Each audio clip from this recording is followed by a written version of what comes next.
Triathlons. There is no coincidence that the world's fastest growing sport in the ages of late 30s to early 50s also happens to be when most people make their mark for their first time as an entrepreneur, team leader, or as a CEO.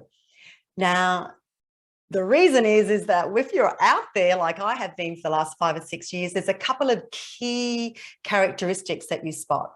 There are the people who've got grit, resilience, who keep going no matter how much their body's screaming at them to say no. And also who don't listen to the voices in their head that are saying, you know, you're not good enough, you're never going to make it in the swim, so don't bother with the run or the bike, and all this stuff that can go on in your head, especially because you're on your own for this. It's a solo sport, but you somehow feel part of this massive big team because everyone's out there together. There are so many analogies and so many learnings that I took directly back into my business and applied, both as a leader, even within my operational excellence in running my the company I had for 17 years, and also just about how I showed up and how I was listening to the voices in my head. Because if you train your mind and your heart, your body just follows. You know, trust the training that you do, but on race day, when you're under pressure, what really happens? And let me tell you, it is all about the first ocean swim. And if you have ever done an ocean swim, you'll know exactly what I mean. It can be terrifying for most people. It's all about how you show up on the beach when you've got massive waves and somewhere out the back is that first buoy. You can just make it around that first buoy. Your first year as a team manager, first year in business, first year as a CEO, your confidence starts to really build and you're going to be able to crack the rest of it.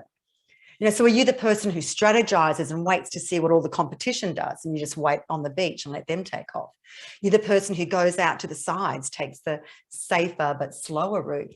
Or are you the kind of person who just dives right in and says, you know what, I reckon I'm a pretty good swimmer, I'm going to back myself, and just throw yourself in amongst all the competitors? Look, there's no right or wrong way to do this. It's all about developing your own self-leadership and your own resilience so that you can then influence yourself and influence other people around you directly or indirectly, and not listen to what's going on up here and in your legs, because let me tell you, you'll be tired. This is a lot of fun. It's fast. I customize it for either entrepreneurs or for the corporate market. A lot of cringeworthy stories. A lot of stuff goes wrong on in a triathlon, but there's a lot of good detail and there's a lot of great lessons to take into the business. It's a goodie. See you soon.